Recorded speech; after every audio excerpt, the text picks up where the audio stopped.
Nature's ultimate solution to facing separation is to develop deep roots of attachment that will allow a person to hold on when apart. Welcome to the Connect Method Parenting Podcast, where correction is out, connection is in, and your kids want to listen to you. I'm Andy Martineau, creator of Connect Method Parenting, here to help you stay calm, confident, and connected no matter what.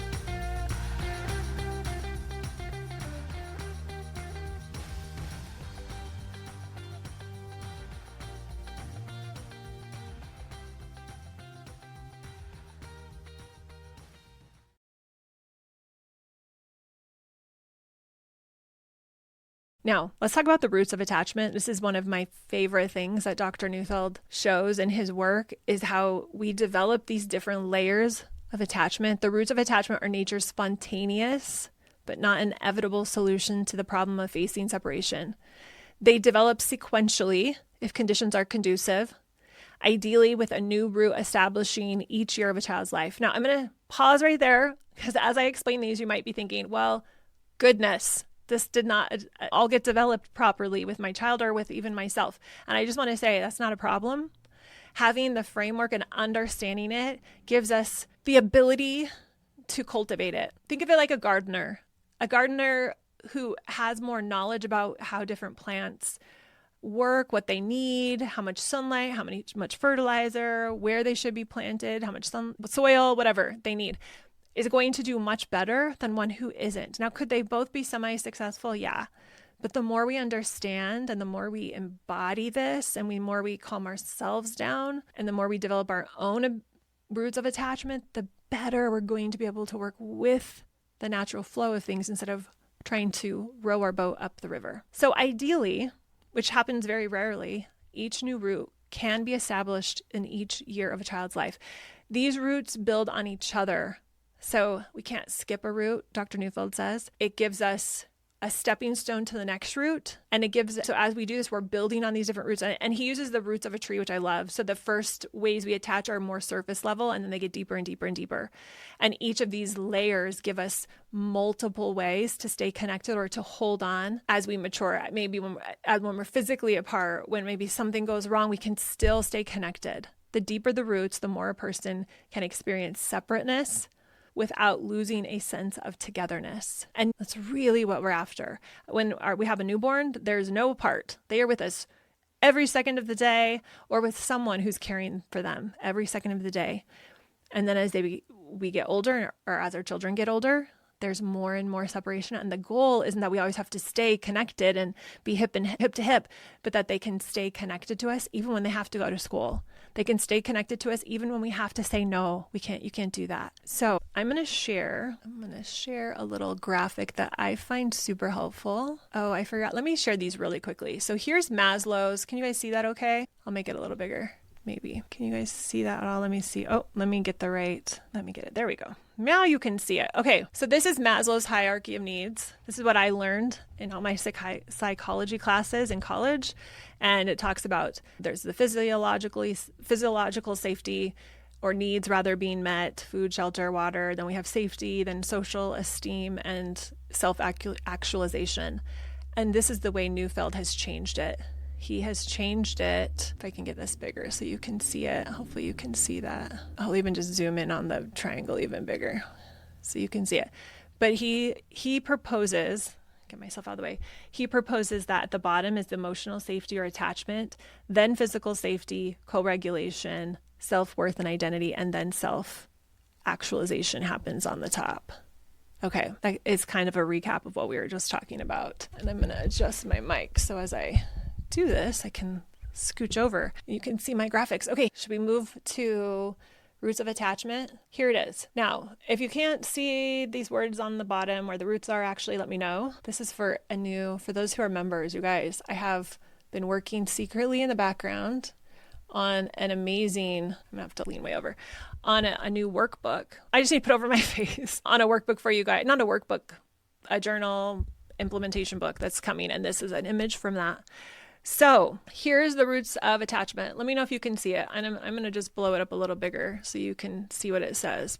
But tree on top. So as you will see, At the top, it says senses. Then you'll see one layer down, sameness, then belonging and loyalty, then significance, then love / giving your heart, and being known.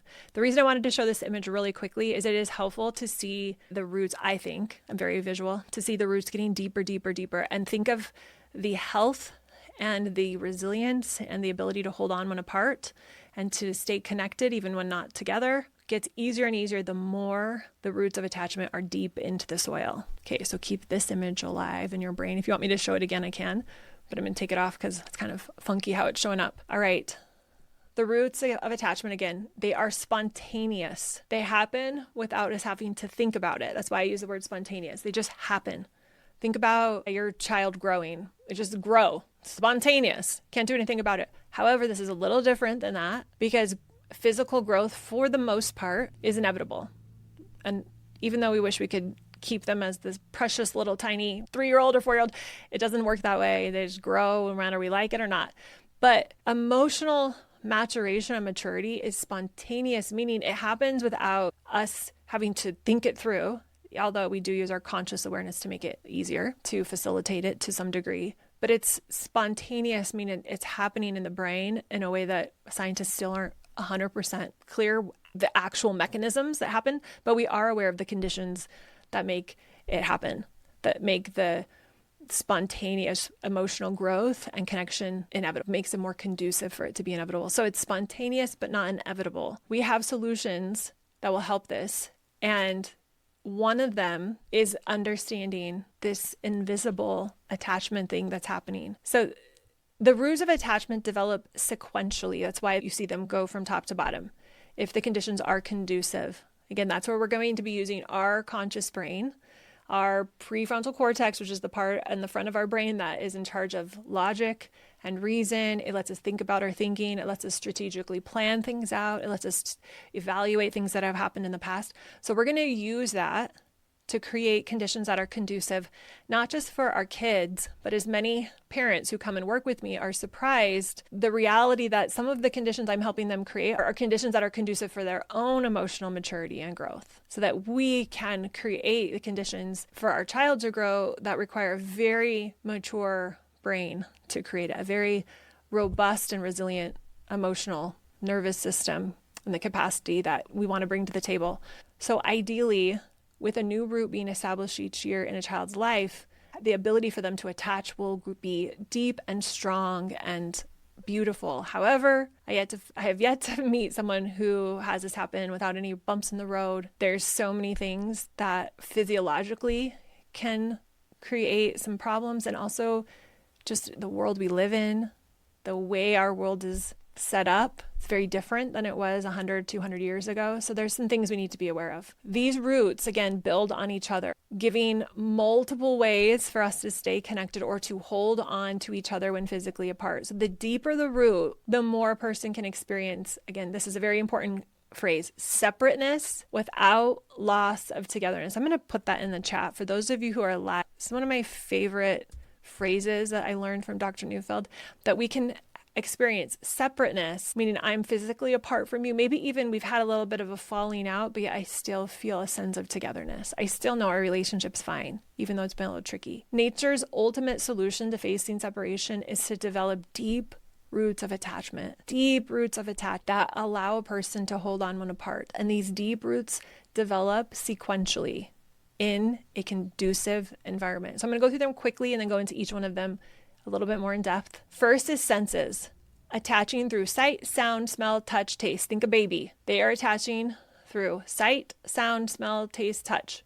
They can smell us, they can feel us, they want skin to skin, they want lots of the 5 sensory experience. That's how they are staying connected to us. Then, around the 2nd year of life, and this is again, second, third, sameness, wanting to be an attachment figure. Then I'm going to go into all of these in a minute, but I'm going to go through quickly right now. Third is belonging and loyalty. So part of something and being on the same side. Then we have significance, so feeling important to someone. Next comes love or emotional intimacy, giving one's heart to another person. You'll see kids starting to draw hearts, starting to say, oh, mommy, I love you so much. Just you feel their little hearts opening. And then the last one is being known, means feeling truly gotten by another. They know all my secrets. They know every part of me. It doesn't matter. The more roots a person develops, the more resilient they become in the face of separation. This developmental process allows a person to become a viable, separate being while maintaining a sense of togetherness, meaning they can be their own person, yet still have a sense of togetherness. And this is again how Neufeld puts it, and I love how he says this: separateness without loss of togetherness, togetherness without loss of separateness. I really should have put that quote in there. I'm going to put that one in the chat too. I love that one. Separateness without loss of togetherness, and togetherness without loss of separateness. So let's go through each of them. Again, I'm going to pop this up again. Here's the roots of attachment. You see them as they get deeper, deeper, deeper. That's the graphic. Click your mind into that. Now let's go through each one. The senses. This is the first and most basic way we attach, typically developing in the first year of life. It comes through, again, sight, hearing, touch, smell, taste. For infants and small toddlers, togetherness is primarily about sensory proximity. This is why separations like bedtime can feel so threatening. They are losing the sensory connection to their attachment figure. The root explains why physical closeness, contact, and familiar sights and sounds of a caregiver are so crucial in early development. This is not to say that we don't have the same thing. At some level, we still like to connect through our senses. But as we get more roots of attachment, we have other ways to attach as well. And I will say, if there's something really hard happening, let's say we're going through something personally, and I'll say this for myself, there was a time where I was really struggling. I could tell that being in close proximity to people I trusted, having a hug, being touched by someone on the shoulder, or feeling in close proximity to someone was really helpful, really, really helpful. I went back to that and that root, and we always have it. It's not as we learn or get the next one that we don't use the first one, but it's a really primal way to connect, and it can feel really safe. I don't know if you can imagine a time in your life where there was something distressing or hard, and you felt a sense of relief in your nervous system when you were in close proximity to someone who cared for you, who you trusted rather. Okay, so senses, that's our first way of connecting. It's our most basic way. If we can't do any of the others, this is where we're going to go to. And even if we can do the others, we might go to this one, and it's typically one of the easier ones to go to for us because it is the first one that we develop. So senses. Then ideally around the second year of life, this root of sameness begins to come on board, which is wanting to be like someone. So think of a 2-3-year-old and think of how they begin to imitate their attachment figures, mirroring their mannerisms, adopting their interests, maybe wanting to wear the same clothes. This is when little kids want to put on their parents' high heels or their work boots. They want to wear the same colors. They want to be like the person they're attached to. This drive to emulate is powerful. It's a really great way to close the gap of separation. If a child can be like their parent, they can feel close to them when they're apart. This is a deeper way of connecting that goes beyond just the physical senses. So I can go to school, but if I feel like I'm like my mom, then I'm still connected to my mom. Now you see this a lot in teenagers. They're wearing the same clothing. They want to do the same thing. They're talking in the same lingo. They're connecting through sameness. And they want to be in close proximity physically, so they're connecting through the senses, which is fine. We just want them to get beyond that. And we want them to have it with us, not just their peers. Next, and ideally this should be forming around the third year of life. And when I say forming, I'm not necessarily saying fully formed and developed and locked in. I'm just saying it starts to come on board. You'll start to see it. This idea of belonging and loyalty, the third root. So this is about feeling a sense of being part of something, or being on the same side as the attachment figure. It's the feeling of us against them. Loyalty is a key expression of this root, where a child will defend their parent or take their side instinctually. This creates a powerful bond that helps a child feel secure and connected to their family unit. Again, you can also see this as kids become peer-oriented, that they become more loyal to their peers than to their primary attachment figures. And it's us against them, and sometimes that gets a little bit distorted, and it's the the kids against the adults, that kind of thing. So you can see how this works in lots of different ways. Okay, fourth is significance. This fourth root is about feeling important to someone, the sense of being valued and special to an attachment figure.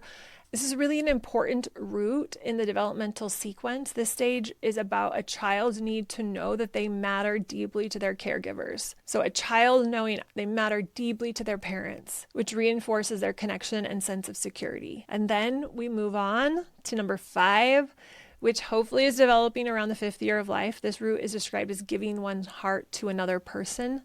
It marks the beginning of truly deep roots that allow a person to hold on when apart. It's about emotional closeness, openness, and vulnerability with those that we are attached. So Dr. Neufeld uses love and emotional intimacy spontaneously when he's describing this root, this deep, heartfelt connection that transcends physical presence. So we start to feel connected to them on a more emotional level. Maybe we're talking about things that we wouldn't just talk to everybody about. It's a trusted thing. We're opening up about things that maybe we're vulnerable about. Maybe we're admitting how we're struggling with something, and we're becoming emotionally intimate. And then the 6th one is being known. This is the deepest root. It's characterized by having no secrets, feeling truly gotten by another person at a very profound level. It is the vulnerability of letting someone see all of you. You don't have any walls up at this point. You know that you can be the ugliest, messiest, meanest, kindest, all of the polarity that is within each one of us. Someone can see all of that, and we know that they will still invite us into their presence. This is the ultimate form of connection where the relationship can transcend time and location because the bond is so deeply internalized. The development of these roots is what fosters resilience and true individuation. So a person with deep roots of attachment can become a separate being while still feeling deeply connected. Again, achieving what Dr. Neufeld says, togetherness without loss of separateness and separateness without loss of togetherness. Meaning I can be so connected to my parents, but yet still have a different identity, still have a different opinion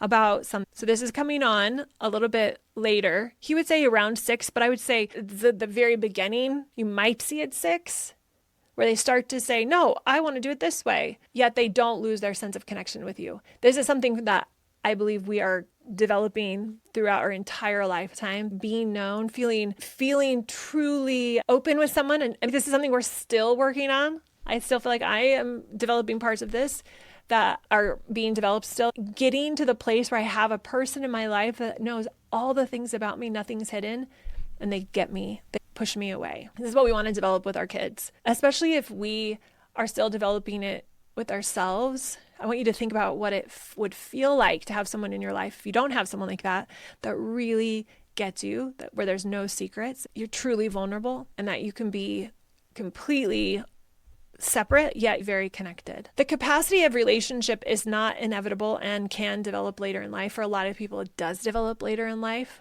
So even though it can unfold like a flower when conditions are right, the more of these roots a child develops, the more ways they have to stay connected when facing separation, going to school, going to bed, making the ultimate solution to separation. More attachment, not less. I want to say that again because I said that kind of quickly. Dr. Neufeld is proposing that it is through the development of these deep roots of attachment that we find the solution to separateness. So I am able to be a more separate, individuated, confident, resilient person because I am so deeply attached. I have so many deep roots of attachment with myself and other people. So he says the ultimate solution to separateness is more attachment, not less. This is a little bit mind-blowing for us sometimes when we're thinking about a specific, maybe problematic situation with one of our kids, and we are trying to solve in our brains, how do we get them to stop throwing toys or saying that thing?